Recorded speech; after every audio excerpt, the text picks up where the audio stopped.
క్షేత్రస్థాయిలో పథకాల అమలుపై దృష్టి పెడుతున్నారు ముఖ్యమంత్రి రేవంత్ రెడ్డి. కొత్తగా చేయాల్సిందేమీ లేదు. ఇప్పటివరకు అమలు చేసిన పథకాల గ్రౌండింగ్ మీదే ఫోకస్ పెట్టబోతున్నారు ముఖ్యమంత్రి. జిల్లాల పర్యటనలో పథకాల అమలే టార్గెట్ గా పనిచేయాలని రేవంత్ రెడ్డి డిసైడ్ అయ్యారు. కాంగ్రెస్ అధికారంలోకొచ్చి 2 ఏళ్లు పూర్తయింది. ఇన్నాళ్లు క్షేత్రస్థాయిలో ప్రభుత్వం అందిస్తున్న పథకాల మంచి చెడును ప్రభుత్వానికి అందించే వ్యవస్థ లేకుండా పోయింది.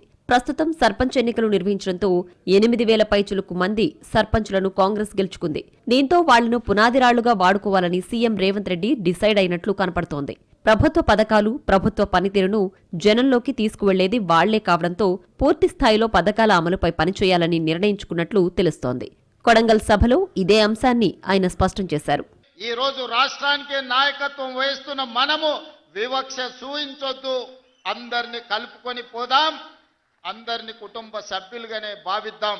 మీరు చెబితే వినలేదనో, మీరు నిలబడొద్దంటే ఎన్నికల్లో పోటీ చేసిండ్రనో, లేదా పక్క పార్టీ నుంచి గెలిచిండనో ఎలాంటి వివక్ష చూయించకండి. మన నియోజకవర్గంలో ఏ గ్రామంలో, ఏ తండాలో ఏ సమస్య ఉండకూడదు, ఏ వివక్ష ఉండకూడదు. ప్రస్తుతం తెల్ల రేషన్ కార్డులు, రేషన్ కార్డుదారులకు సన్నబియ్యం, అర్హులైన పేదలకు 200 యూనిట్ల ఉచిత విద్యుత్, రైతు భరోసా ఇలాంటి పథకాలను పూర్తిస్థాయిలో అర్హులకు అందేలా చూడాలని సీఎం రేవంత్ రెడ్డి నిర్ణయించుకున్నారు. ఈ బాధ్యతల్ని సర్పంచులకు అప్పచెప్పబోతున్నారు. అర్హులైన పేదల జాబితాను సిద్ధం చేయాలని సర్పంచ్లను ఆదేశించారు. జిల్లా కలెక్టర్లతో సమీక్షలు నిర్వహిస్తూ ప్రభుత్వం ప్రతిష్టాత్మకంగా నిర్వహిస్తున్న పథకాలను ఇప్పటికీ అందుకోని లబ్ధిదారులకు అందేలా చర్యలు తీసుకోవాలని సీఎం రేవంత్ రెడ్డి భావిస్తున్నారు. పథకాలు పూర్తి స్థాయిలో ప్రజల్లోకి వెళితే అవే తమను మరోసారి గెలిపిస్తాయని ధీమాతో ఉన్నారు రేవంత్.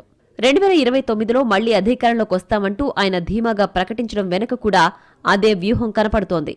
ఇన్నాళ్లు క్షేత్రస్థాయిలో ప్రభుత్వ పథకాల అమలు అంశం పర్యవేక్షించేందుకు వ్యవస్థ లేకుండా పోయింది. అధికారులున్నా సర్పంచులు లేకపోవడంతో లబ్ధిదారులకు ప్రభుత్వ పథకాలు అందించే విషయంలో కొంత గ్యాప్ ఉంది అనేది వాస్తవం. కాబట్టి సర్పంచులే లబ్ధిదారులను గుర్తించి జాబితాను సిద్ధం చేస్తే వాటిని అమలు చేసే బాధ్యత కలెక్టర్ల ద్వారా సీఎం రేవంత్ రెడ్డి చూసుకుంటారు. జిల్లాల పర్యటనలు కూడా చేయాలని సీఎం భావిస్తున్నారు. ఇకపై జిల్లాల్లో ఇరిగేషన్ ప్రాజెక్టులు, ప్రభుత్వ పథకాల అమలు లాంటి అంశాల మీదనే ఎక్కువ ఫోకస్ చేయాలని చూస్తున్నారు సీఎం.